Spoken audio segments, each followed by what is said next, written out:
अस्सलामुअलैकुम दोस्तों, मेरा नाम है सैयद तौसीफ़ और आप देख रहे हैं unfolding my life. Unfolding my life के मौजूद साथियों, आज की इस वीडियो में हम बात करेंगे बिटकॉइन की। दोस्तों, आप में से बेशतर लोगों ने बिटकॉइन का नाम ज़रूर सुना होगा और शायद ये भी जानते होंगे कि ये इंटरनेट पर मौजूद एक ऑनलाइन करेंसी का नाम है। मगर आप ये नहीं जानते होंगे कि ये करेंसी कब बनी, इसको बनाने का मकसद यानी कारण क्या था, ये कैसे काम करती है और इसके फ़ायदे और नुकसानात क्या-क्या हैं। ये सब बातें जानेंगे आज की हमारी इस वीडियो में।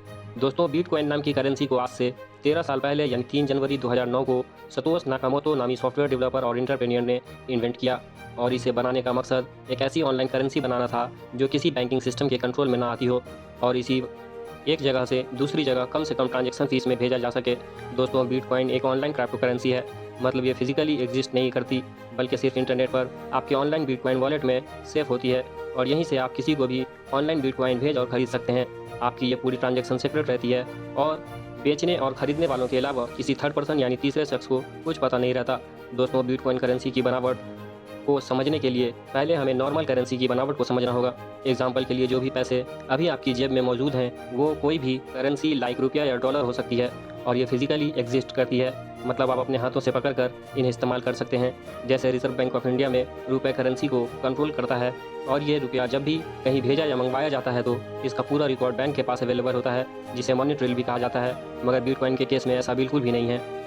इसकी वजह यह है कि इसे दुनिया की कोई भी बैंक कंट्रोल नहीं करता, न ही इसकी ट्रांजैक्शन को ट्रेस किया जा सकता है कि ये किसको और कहाँ भेजा गया। जहाँ तक किसी कॉस्ट यानी कीमत के फिक्स होने का सवाल है तो ये सप्लाई और डिमांड पर डिपेंड करता है। जितना ज़्यादा इस करेंसी को खरीदने वाले लोग होते हैं, इसकी प्राइस उतनी ही बढ़ती चली जाती है और जब इसकी डिमांड कम हो और इसकी सप्लाई ज़्यादा हो जाए तो इसकी प्राइस ऑटोमेटिकली कम होना शुरू हो जाएगी। जब बिटकॉइन 2001 में लॉन्च किया गया था तो उस वक्त बिटकॉइन की कीमत लगभग $1 थी। दोस्तों, बिटकॉइन को हासिल करने के 2 तरीके हैं। ये या तो अपनी कोई प्रोडक्ट या सर्विसेज ऑनलाइन सेल कर सकते हैं और उसके बदले में कोई भी शख्स आपको बिटकॉइन दे देगा। जबकि दूसरे तरीके और बहुत ही फेमस तरीके जो वर्ल्ड वाइड यानी दुनिया भर में बिटकॉइन को पाने के लिए इस्तेमाल किया जाता है वो बिटकॉइन माइनिंग कहलाता है। ये इस मकसद के लिए बहुत ही ज़्यादा पावरफुल कंप्यूटर को एक साथ जोड़कर इसे मैथमेटिकली कैलकुलेशन या एल्गोरिदम सॉल्व करवाई जाती है। इन कैलकुलेशन को सॉल्व करने के बदले में कंप्यूटर के मालिक को कुछ बिटकॉइन प्राइस के तौर पर दे दिया जाता है। ऐसे ही रोज़ नए नए बिटकॉइंस पैदा होते रहते हैं। इन बिटकॉइंस को माइन करना शुरू में तो बहुत आसान होता है, मगर वक्त गुजरने के साथ साथ ये मुश्किल होता जाता है और कुछ दिन के बाद ऐसा होता है कि आपका खर्चा इस माइनिंग कंप्यूटर को चलाने के लिए ज़्यादा होता है और इनाम के तौर पर जो बिटकॉइन आपको मिल रहा होता है उसकी कीमत कम होती है। इसलिए कोई भी आदमी जितना चाहे अपनी मर्जी से बिटकॉइन माइन नहीं कर सकता। दोस्तों, बिटकॉइन एक पूरी एनोनिमस करेंसी है जिसके लेन देन को कोई भी गवर्नमेंट या ऑर्गेनाइजेशन ट्रेस नहीं कर सकता, सिवाय इन 2 लोगों के जो ये लेन देन कर रहे हैं। इसके अलावा इसकी पूरी इन्फॉर्मेशन एक जगह पर स्टोर नहीं होती।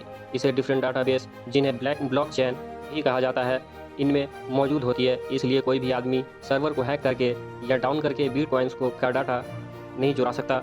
दोस्तों, ब्लॉकचेन्स को बनाना, बैन करना और ब्लॉक करना बहुत मुश्किल है, बल्कि नामुमकिन ही समझ लीजिए। अगर इस बात करें इस करेंसी की स्टेबिलिटी की तो वो ना होने के बराबर है, क्योंकि बिटकॉइन की कीमत हर रोज़ फ्लैक्चुएट करती रहती है। मतलब कम या ज़्यादा होती रहती है और एक जगह स्टेबल नहीं रहती। इसके अलावा ना ही कोई बैंक या ऑर्गेनाइजेशन इसे कंट्रोल करता है। इसलिए यह भी मुमकिन है कि शुरू में आप डेली इससे फ़ायदा उठाएं, मगर एक रोज़ सो कर उठें और देखें कि बिटकॉइन जो आपने 20 लाख रुपए में ख़रीदा था, एक दिन के बाद इसकी कीमत 50,000 रुपये रह गई है।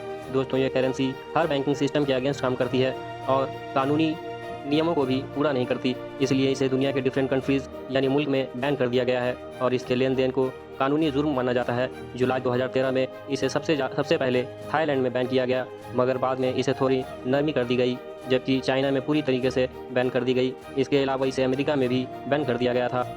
दोस्तों, एक्चुअल में इस करेंसी में पैसा लगाना न सिर्फ रिस्की है बल्कि सरासर बेवकूफ़ी भी है, जिसकी सबसे बड़ी वजह यह है कि इस करेंसी का कोई ऑनर नहीं या मालिक नहीं है। मान लीजिए कि अगर कल को ये करेंसी ख़त्म कर दी जाती है या इसके सिस्टम को या सर्वर को हैक कर लिया जाता है तो आप अपने पैसों की वापसी के लिए किस पर मुकदमा करेंगे। दोस्तों, अगर ये वीडियो आपको इन्फॉर्मेटिव लगी हो तो प्लीज़ लाइक शेयर कर दीजिएगा। शुक्रिया।